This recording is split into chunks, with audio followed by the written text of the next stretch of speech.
Good morning, everybody. Welcome back to the channel.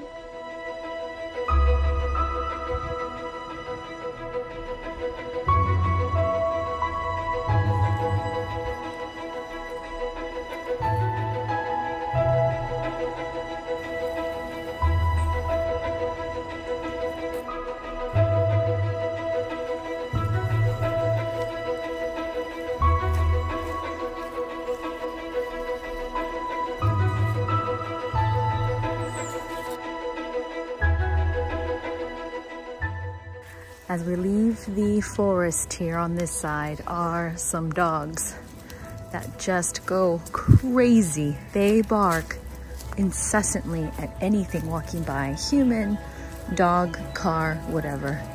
So what I do is, she's starting to get anxious, I'll put my phone away and we'll just run past this house on the left and this one coming up on the right. So here we go. Okay, and now we're on the back side. So we have a little driveway here. We have a partial easement that allows the farmer to access our property to get to his property, if that makes any sense. You can see his tractor marks there. Here's the very young orchard here. And then there's the path to the other side there. You can kind of see the potter's cottage to the right. Justin's cleared off the back wall again. Looks nice and fresh. It's a very clear day today. The sky is so beautiful with the clouds.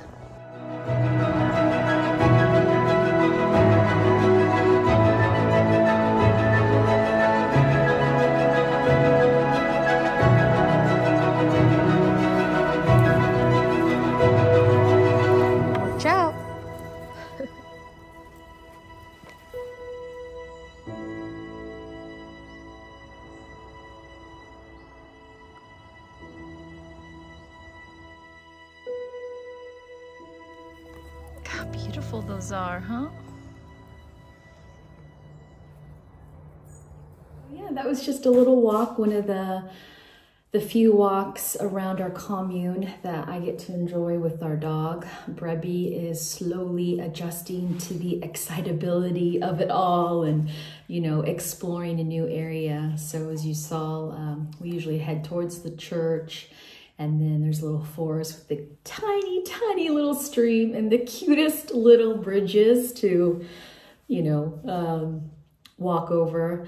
She has dipped herself in that stream a few times and it's such a pleasure to watch her just have fun like a little kid, you know?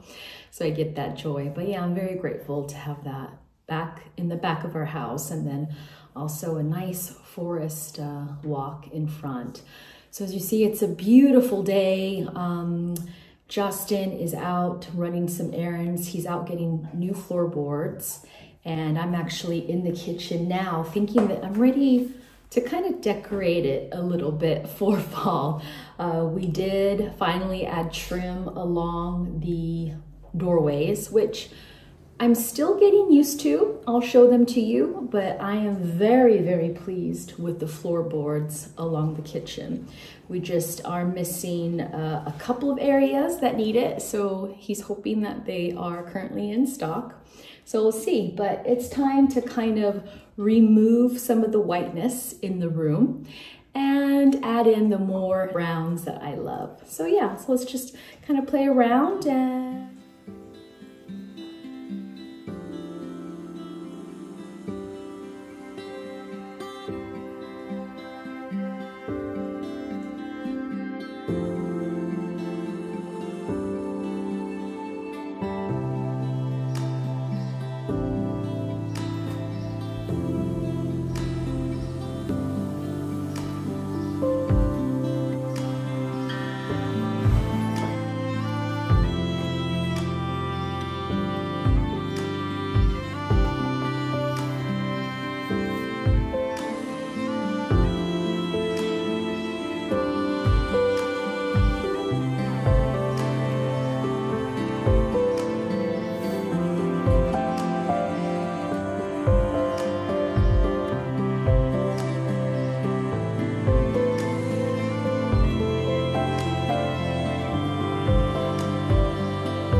a dark day today, but it is officially autumn now for many of us. Not all of us around the world, but for many of us. So for those of you that are sharing the season with us here in France, happy autumn to you. Today, Justin and I will be visiting the Museum of Martres-Tolosane.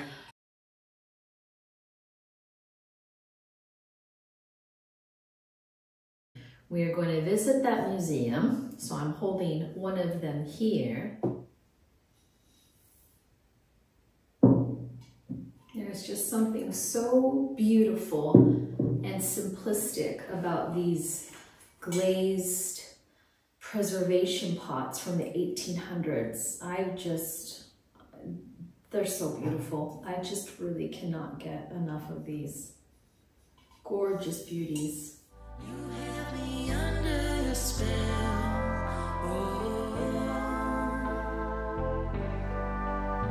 I fell into heaven when I fell for you.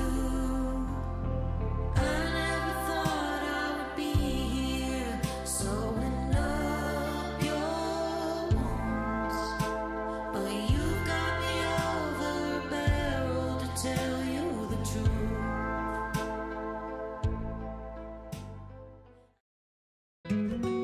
So here we are, just entering the village of Martes-Tolosane.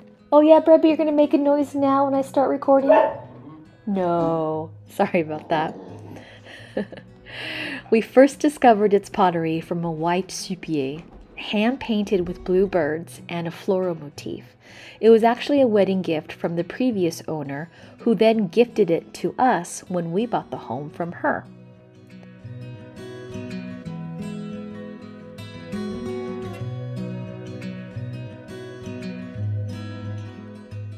When we developed a passion for French antiques and began our prospects for reselling them, we were truly introduced to its existence when we found and fell for 2 white solid preservation pots and a scalloped bowl from an antique shop in the village of Luskin, not far from us. Oh, Brebby, please, let me record. And it's still a brocante that we enjoy visiting today. I don't know if I'm going to be able to get through this, everybody.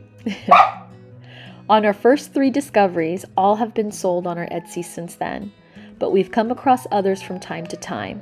2 more blue ones, 2 soft pinks, 3 white ones, and now more recently, the unglazed pot I shared in our last brocante video. I adore that one and am keeping it for myself. It has to be the rarest of them all, no?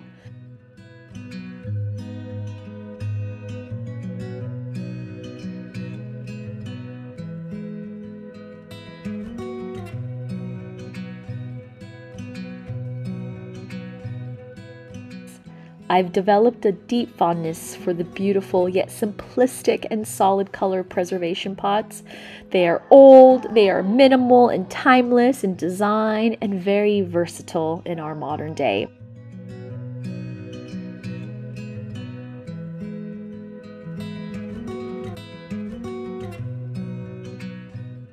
The village of Martes-Tolosane, that I will now refer to as simply Martes. Yes, I think that's my long roll of an R. Anyways, it's located approximately 29 miles from our home, and it's actually located on the 2nd and 3rd floors in the same building as the Office of Tourism.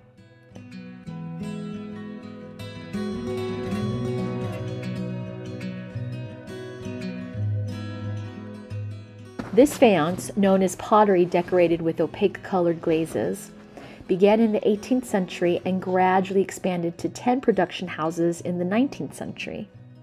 In the mid-century, twice-fired faience fell out of fashion when newer ceramics such as porcelain or creamware, developed in the Industrial Revolution, competed with it. However, Martes pottery stayed strong, retaining its production and progressing into hand-painted pottery, more commonly seen today, and very much distinguishable from other French faience, but then again also similar to moustier pottery, but that's another story.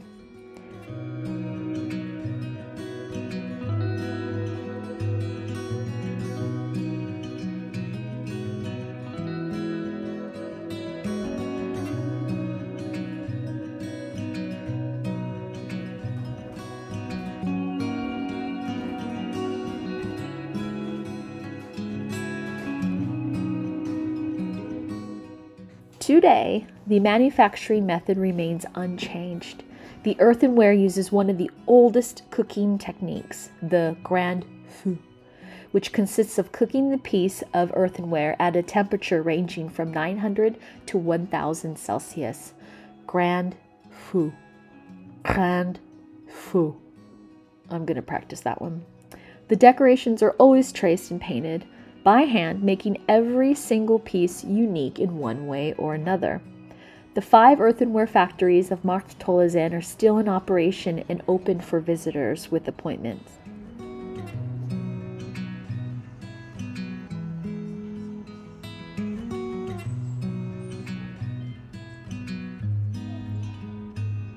In the first weekend of November, the village hosts Arts and Fire Show, or Salon des Arts et des Feux. 100 artists and artisans come from all over Europe to demonstrate their expertise, drawn from their love of earth, water, and fire, to the thousands of visitors.